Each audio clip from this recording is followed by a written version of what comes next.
reality, they were just like a civil liberties organization, like the ACLU. They started off by monitoring the police to prevent acts of police brutality, like we've seen in New York City with the Guinean immigrant Diallo. So they would watch the police. They would travel, follow police cars, and whenever they stopped a citizen, the Black Panthers would get out of their cars with their law books and observe the proceedings from a safe distance. And if there are any violations, they made sure to make sure and step in. Now, that was a sort of an intimidating factor as far as the police were concerned. Would you say that? They weren't trying to intimidate the police. I know, but I mean, how did the police... the police, because you have to imagine, this is 1966, and so you have police departments populated by people like our friend Mark Furman, right, who obviously wouldn't want that kind of so-called interference, even though it's perfectly legal. This is a key point that a lot of people miss. The Black Panther Party, I like to say, they broke fewer laws than Martin Luther King, because Huey Newton, he was a self-taught lawyer, he was a genius, and he made sure that everyone read all the law books so that the police actually wouldn't have any excuses to crack down on them. But the police, they didn't like the sort of interference with what they were doing, and this led in 1967 to the introduction of a law by a local legislator in California, Don Mulford, to ban the activities that the Black Panthers are actually doing. Now, the party was not only connected in California, but in Chicago. There were also branches. Was it a national party, or what's the... It started off just as a local party in Oakland, California, but then on May 2nd, 1967, when this law by Don Mulford was being passed in the legislature, Bobby Seale led a group of 30 Panthers, 6 women and 24 men, to the local legislature to actually protest the passing of this bill. Huey Newton was at home because his mother wanted him to wash her dishes. But then what happened was there are all these television cameras there. Ronald Reagan, the governor of California, he was there. And all this coverage of this group, which had been unknown outside of the San Francisco Bay Area before then, came about. And then after that, in the summer of 1967, all sorts of people were calling in. They wanted to form their own chapters because they saw the good that the party was actually doing. And so that's where you got branches in New York City, in Chicago, in Los Angeles, and all across the country, and indeed international chapters as well.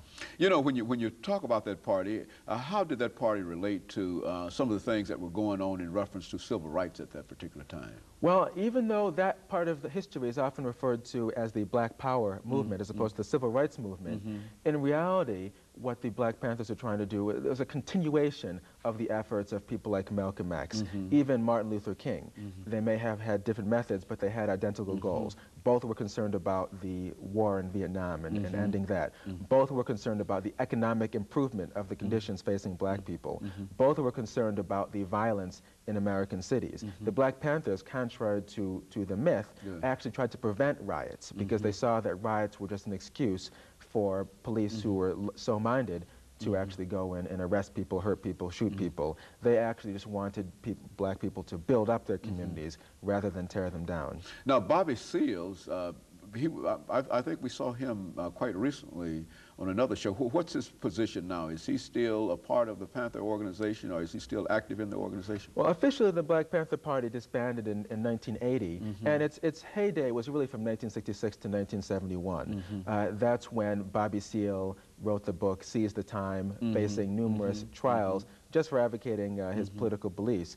And what I want to say about the Black Panther Party, as we know it, regardless of what happened later, that the Black Panther Party, it was more than just watching the police. It was a service organization for the people. So they had free breakfast for children programs. They had free health clinics.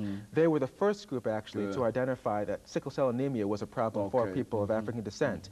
And they were the first people to recognize as a major problem. Or projects like Head Start actually got their start from the programs of the Black Panther Party. You talk about Chicago, the Black Panther leader Fred Hampton, 21 years old, actually started the Rainbow Coalition, and Jesse Jackson took the name. But they were interested in uplifting all people, Black people, brown people, yellow people, red people, even white people, and forming a more humane society.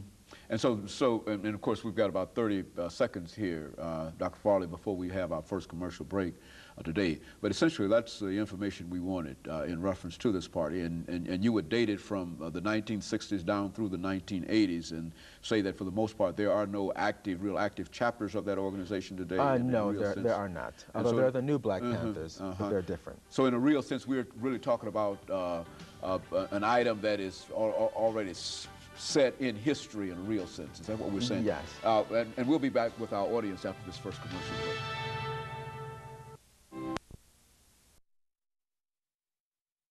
Who is in the